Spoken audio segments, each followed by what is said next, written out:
Radio Publique Africaine.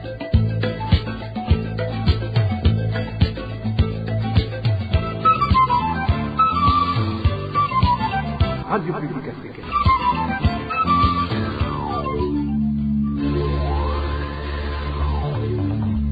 Ni umwanya w'amakuru mu Kirundi. Mukaba muyashyikirizwa na Emmanuel Nyongeko. Ni iteka n'umunezero byo gusubira kubana namwe bakunzi mwese ba radio RPA ijwi ry'abanyagihugu musangwe ikaze ryo gukurikira amakuru yo kuri uno munsi wa gatatu mu genekerezo rya 8 Kigarama umwaka wa 2021 ahagaze kuri zino ngingo nkuru zikurikira.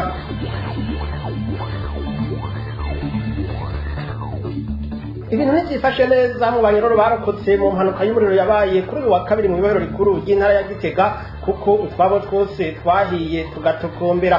Ubukene bw'ibifungurwa bya nkenerwa burabandanya kwibonekeza mu gihugu, abahinga mu bijanye n'ubutunzi bagasigura ko ivyo biterwa ahanini n'itunganywa ribi ry'ubutunzi bw'igihugu.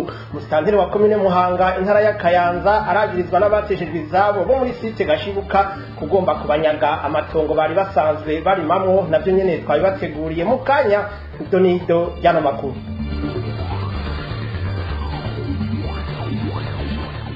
Ndasubiye kubaramutsa narimeje kubabwira mu ncamake mu gisata c'agateka kazi na muntu mubabaro n'amakenga n'ivyo birangwa mu banyororo barokotse mu ibohero rikuru ry'intara ya Gitega inyuma y'umuriro watongoye iryo bohero ugahitana abatari bake kuri uyu wa kabiri. Naho hari ibikoresho vya nkenerwa baronkejwe n'umuryango utabara imbabare Croix Rouge, abarokotse barababazwa nuko atajambo ry'ihumure abategetsi b'u Burundi barashikiriza yaba ku banyororo ndetse no ku miryango y'ababuze abayo. Ni inkuru twateguriwe na Eroge Kwizera. Inyuma yaho mu ibohero rikuru rya Gitega hadutse umuriro mu bucagucagu bwo mu gatondo wo kuri wa kabiri, amakuru dukura muri bamwe bakora muri iryo bohero yemeza ko umuryango utabara imbabare Croix Rouge wagarukiye ku banyororo barokotse. Croix Rouge yabaronkeje imiti, ibindi bikoresho bya nkenerwa nk'ibirago, ibyo kwifuka, amasahani, amajerekani, amasabuni hamwe n'amahema ku banyororo badafise aho bakika umusaya. Ariko icateye amakenga abanyororo barokotse kikongera kikanababaza nk'uko amakuru dukura muri iryo bohero abivuga, ngo nuko atajambo ry'ihumure yaba umukuru w'igihugu canke abategetsi batandukanye bigeze bashikiriza abanyororo barokotse hamwe n'imiryango yabuze ababo. Ayo makuru nyene akavuga ko ayandi makenga bafise aterwa nuko ibiziga by'abanyororo bahitanywe n'uwo muriro byakuwe muri iryo bohero, ariko gushika ubu bataramenya neza ko boba barahambwe canke bajanywe mu buruhukiro. Ibyo bigatuma bibaza ko boba bashatse kunyegeza igitigiri nyaco c'abahitanywe n'uwo muriro. Leta y'u Burundi yamenyesheje ko hapfuye abanyororo bagera kuri 38, abashika 69 nabo barakomereka cane. Muri bo abagera kuri 34 bariko bavurirwa ku bitaro bikuru by'intara ya Gitega hamwe na 35 bavuriwe muri iryo bohero. Ariko amakuru dukura muri iryo bohero yoyo avuga ko hakomeretse abashika 111, 33 muri bo baciye banyarukanwa kuvurirwa ku bitaro bikuru by'intara ya Gitega, abandi nabo 78 bavurirwa muri iryo bohero. Ibohero rikuru rya Gitega ryarimwo abafungwa 1539, ryari ritegekanijwe kwakira abanyororo 400. Eroje Kwizera urakoze. Ishirahamwe APRODH riharanira agateka kazi na muntu na cane akabafungwa rimenyesha ko rimaze kumenya ko abanyororo barenga 60 aribo bamaze kumenyekana ko bahitanywe n'umuriro wadutse mu ibohero rya Gitega. Petero Karaveri Mbonimpa arongoye APRODH amenyesha ko uretse ko leta y'u Burundi yafashe iminenegwe ivyo byashitse muri iryo bohero, yaranubahutse guhamba abahitanywe n'uyo muriro atana kimwe imiryango yabo imenyeshejwe. Dutegeye yompi Petero Karaveri Mbonimpa arongoye ishirahamwe APRODH Kodehashi. Vyarahetse mw'iboro y'Igitega umucanwa wadutse abanyoro bagapfirayo. Ni ibintu bibabaje cane kuko jewe kuva ntanguye kugendera amabohero mwene iryo sanganya n'ukuri ntiryari bwashitse. Ni ubwa mbere hashitse isanganya nkarirya mu mabohero, abanyoro benshi bapfuye. Birababaje cane. Twebwe ikitubabaza abatwara igihugu mengo ni ibintu bisanzwe, kuko jewe naritegereje nk'umushikiranganji w'ubutungane n'umushikiranganji w'intwaro hagati bahagaze bariko baratwengera kuri prizo imbere y'imivyiba irandagaje ngaho. Ni ukuri jewe ndibwa ntibagitinya. Kandi rero ikindi kintu kibabaje kuko abantu bapfuye batabavuga igitigiri ingene bangana, hanyuma kandi baciye twara ibiziga vyabo nta buryo babitanye amakadusubira twumva ngo baba baciye baza kubahamba. Ivyo bintu ntibibaho kuko imiryango yabo itegerezwa kumenya ababo iyo bari, kandi naho umuntu yoba umunyoro agumana agatarakuka muntu, bari bakwiye kubahamba nditeka mbere bakagira ahantu babashira, kuko ni benshi cane baje bavuye umunani tumaze gushimenya abarenga 60 nino turacyabandanya kubirondera bakabashira bakabahariye ati ngaha abantu twabashinguye bapfiriye umunyoro bicwe n'umucanga umunyoro kubera kubura gitabara. Ivyo rero bintu birababaje. Nuko turasavye bamenyeshe imiryango yabo abapfuye abaribo babazi bafise amadosiye, bababwiye ko bitavye Imana, bababwire aho babashinguye, banyura babataye mu binogo rusange babakwe baje kubahambana iteka. Twebwe rero kuri ivyo bintu tuzobikurikirana, cyo kubashingura bo bagiye kubatava ivyo bintu bikurikirana gushika kuri Amina. Iryo sanganya ryabaye kuri uyu wa kabiri rero mw'ibohero rikuru ry'intara ya Gitega, ahasize ubuzima abanyororo batari bake. Ntiryatewe n'ikorana ry'insinga z'umuyaga nkuba nk'uko byaraye bishikirijwe n'icegera c'umukuru w'igihugu Prosper Bazombanza. Uwo akaba ari umwihwezo wa Engineer Egide Mwemero, umuhinga mu bijanye no gushira umuyaga nkuba mu mazu, ivyo bita installation électrique mu rurimi rw'ikinyamazuru. Kubwiwe rero afatiye ku buryo butandukanye bukoreshwa mu gushira umuyaga nkuba mu mazu, ngo naho iyo mpanuka yari kuba yaturutse ku ikoranako ry'insinga ivyari kononekara ntivyari kumera nk'uko byagenze muri iryo bohero kubera ubuhinga bukoreshwa mu gukinga. Kurikira Engineer Egide Mwemero.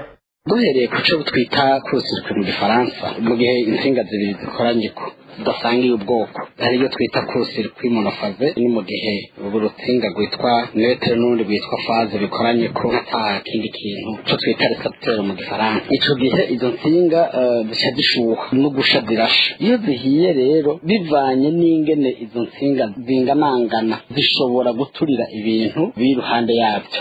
Izo nsinga zifite section nini canke iyo zifite section ntoya zirasha zonyene zikasha zicika. Kuri ivyo rero vyabaye vyo muri prison y'Igitega, yise installation anarchique, kenshi bazikoresha utwo dutsinga duto duto dufite section ntoya metero kare imwe n'igice. Tugiye rero mu mategeko yo kugira installation ku amazu yo kubamwo canke ayandi mazu asanzwe y'amabiro, niyo prison nyene uko isanzwe iri installé, hariho uburyo bwo gukinga ayo masanganya. Ubwo buryo rero burafise ingene bukurikirana.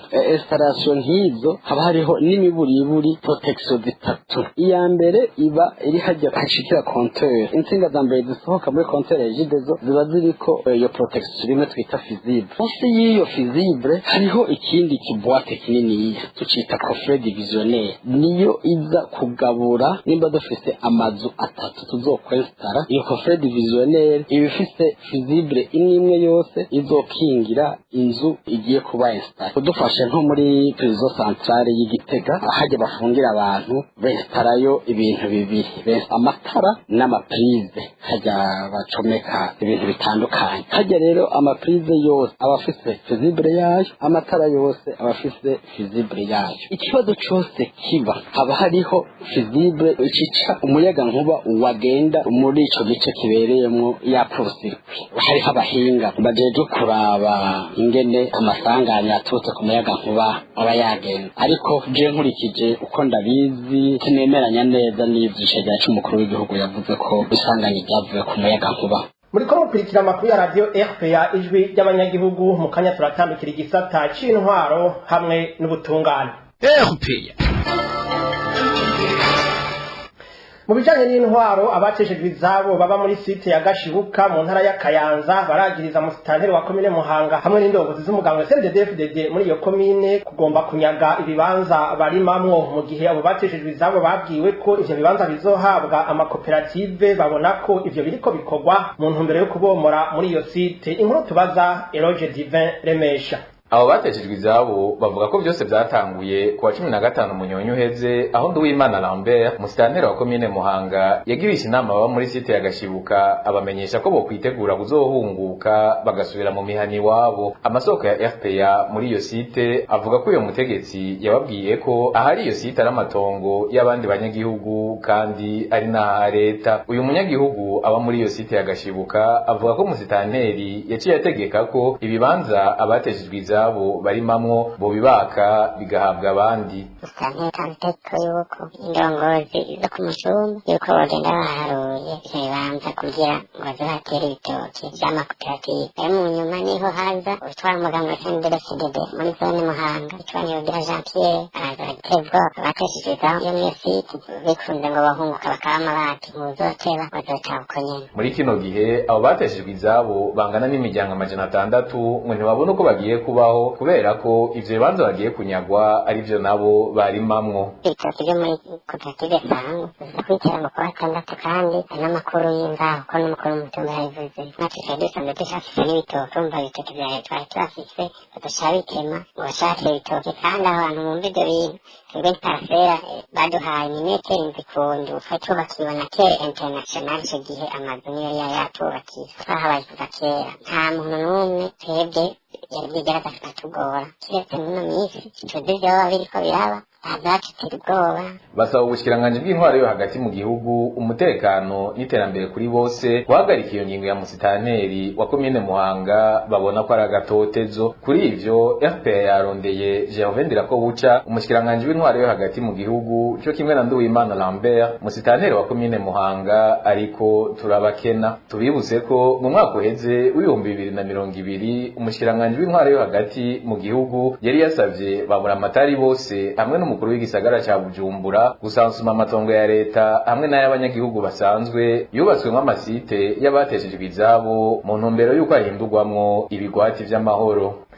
Eroge Divin Remesha. Mu bijanye n'ubutungane ibihugu byateye umukono ku masezerano y'i Roma ashinga sentare mpanavyaha mpuzamakungu birasabwa gufasha mu gutanga uburyo bw'iyo sentare kugira iheze amatohoza ku vyaha vy'agahomerabunwa vyakozwe mu Burundi. Ivyo vyashikirijwe n'umushingwamanza Lambert Nigarura arongoye urunani rw'abashingwamanza baburanira abakorewe amabi ahanwa n'iyo sentare hari kuri uyu wa kabiri aho yari kashikiriza uko agateka kazina muntu kifashe mu Burundi imbere y'iyo sentare. Lambert Nigarura akaba avuga ko muri ico gihe abakorewe ayo mabi bazotunganirizwa. Umviriza umushingwamanza Lambert Nigarura. Les familles des victimes espèrent que l'enquête sera bientôt clôturée afin de briser ce cycle d'impunité. Imiryango y'abakorewe ivyaha bihanwa na sentare mpuzamakungu irizera ko amatohoza azohera vuba hanyuma uruhererekane rwo kudahana gucibwe mu Burundi gutyo hajeho imico amakungu agenderako. Nta nkeka iyo sentare ntacitazokora kugira imiryango y'abakorewe ivyo vyaha itunganirizwe. Kw'izina ry'imiryango y'abakorewe ivyaha turabashimiye bivuye ku mutima. Tunaboneyeho akaryo ko kubamenyesha ko naho haje abategetsi bashasha kuva muri 2020 hakaza abategetsi bafise akarimi gasosa ihonyangwa ry'agateka kazina muntu mu Burundi rirabandanya bikaba mbere vyafashe umurindi uteye ubwoba. Tubamenyeshe ko amezi 15 inyuma yaho hashingiwe leta nshasha icegeranyo c'umugwi wa ONU ujejwe amatohoza mu Burundi ntikijya umunwa. Uburundi inyuma y'ibisa n'agahengwe ihonyangwa ry'agateka kazina muntu rirabandanya urubuga rwa politike rurugaye. Iryo niryo jambo ry'umutwe gitangazo rigenewe abamenyesha makuru ryasohowe n'umugwi wa ONU ujejwe amatohoza ku Burundi warisohoye kwa 16 Nyakanga 2021. Ico gisa n'agahengwe cyatumye leta zunze ubumwe za Amerika zifuta ibihano vyari vyafatiwe abategetsi bamwe bamwe vyari vyafashwe kuva muri 2015. Ivyo navyo bigasa no gukoza imbugita mu bisebe by'abahuye n'ivyo vyago. amakungu na cane cane ibihugu vyasinye amasezerano y'i Roma ahamagariwe nyabona gushinga ijisho ku Burundi banaho uburyo bwose bukenewe iyo sentare n'ibiro vy'umushingwamanza kugira amatohoza ave mu nzira gutyo imiryango y'abahuye n'amahano igarukana icizere ubwo nibwo buzoba ari ubutungane.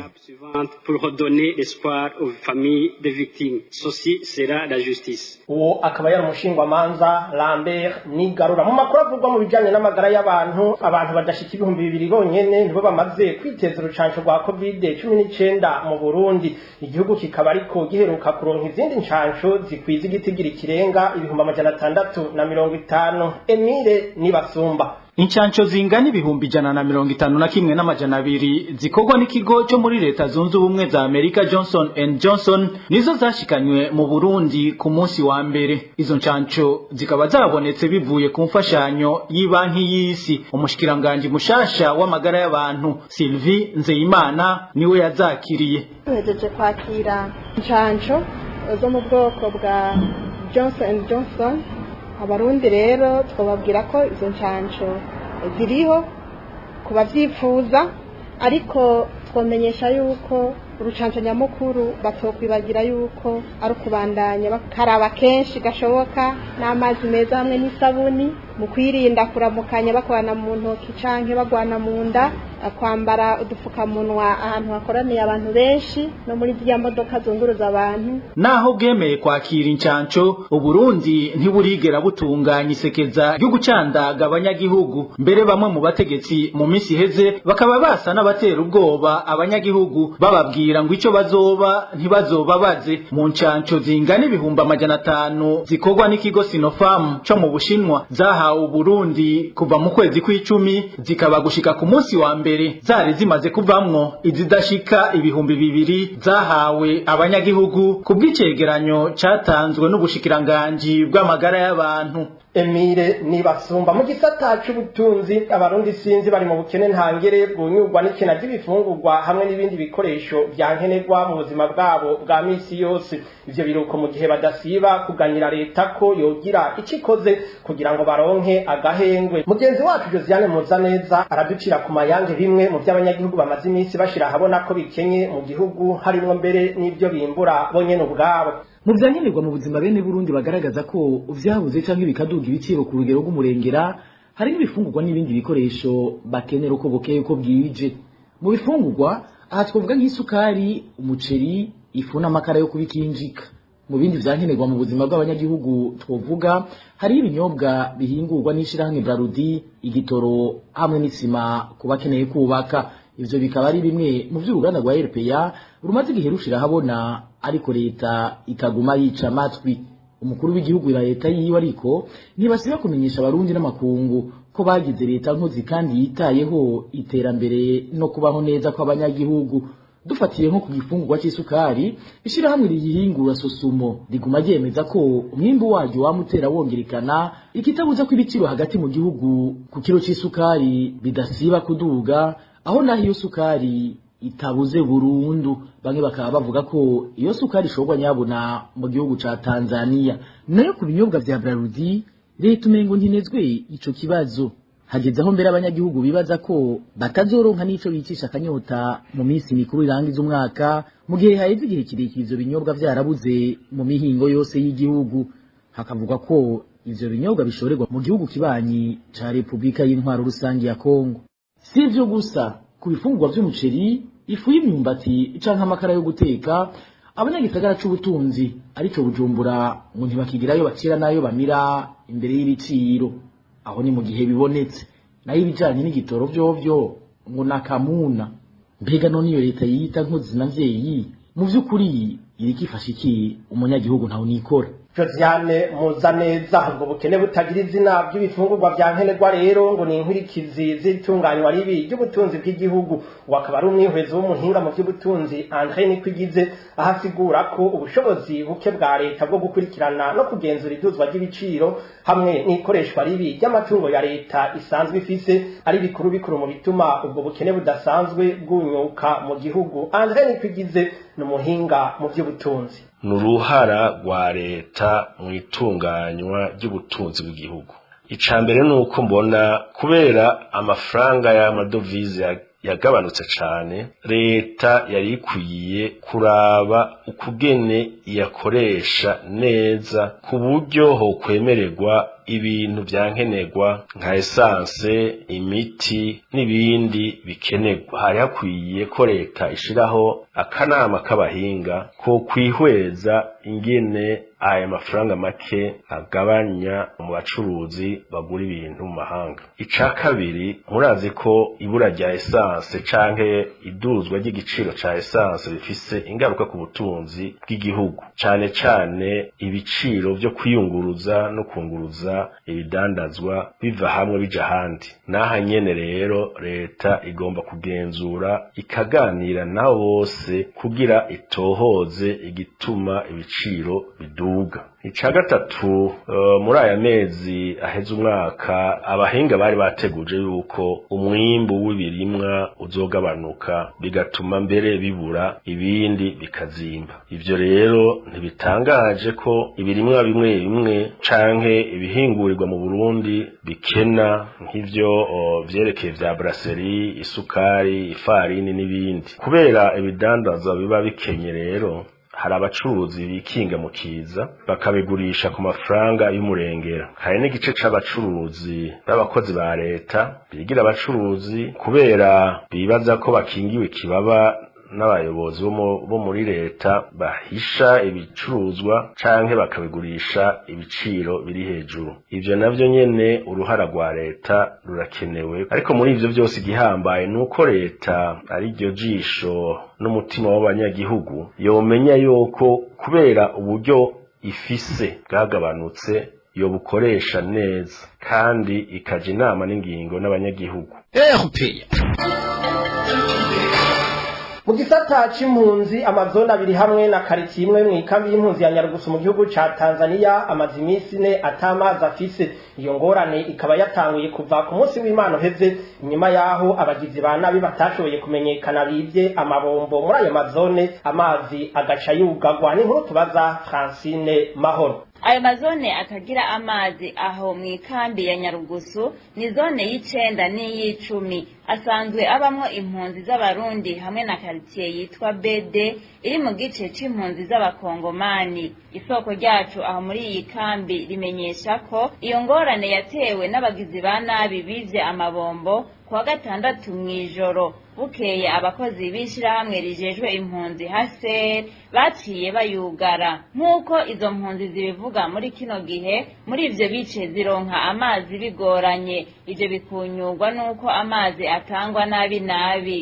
Ijoro rimwe hibwe kandi abantu bakwega amazi agacaga burya bafyonda, amazi aragoye kuko nubwo batari bwaje kwiba mw'ijoro ayo mabomba ubwo buntu busanzwe aribwo dukoresha mu kuvoma, amazi yarasanzwe akena muri kambi aho amazi ataboneka, ugasanga ntibayatangira mu gihe ugasanga mu mwanya umwe araje mw'isaha imwe mu yindi saha. Ubu rero ayo mazoni yose hibwe yose dukoranira voma ahandi hakiri ayo mabomba agikwije gukoresha. Ni ukuvuga rero usanga abantu ari benshi, ugasanga hino imigano aho nyine amazi agacika. Rero amazi arakenye rwose hano mw'ikambi. Impunzi ziba mu duce amabombo yibwe ntibatahura ingene abo babisha bayatwaye batamenyekanye, mu gihe hariho abapolisi n'abandi bitwa abasungusungu bajejwe umutekano mw'ijoro. Basaba HCR hamwe n'abajejwe isuku n'ibikorwa vyo gutunganya amazi ko yosubizaho ayo mabombo yibwe banugurure amazi. Francine Mahoro. Tukiri ngaho nyene mu bijanye n'impunzi tuvi Tanzania tuje mu gihugu ca Kongo, aho impunzi z'abarundi bari mw'ikambi ya Rusenda kuri uyu wa kabiri ariho batangura guhabwa urucanco rukinga akaranda ka COVID-19. Impunzi zo muri iyo kambi zikavuga ko zitabiriye urwo rucanco kuko bamwe mu bajejwe amagara y'abantu muri iyo kambi bafashe iya mbere mu kugwiteza. Inkuru ya Elvis niyo mwongere.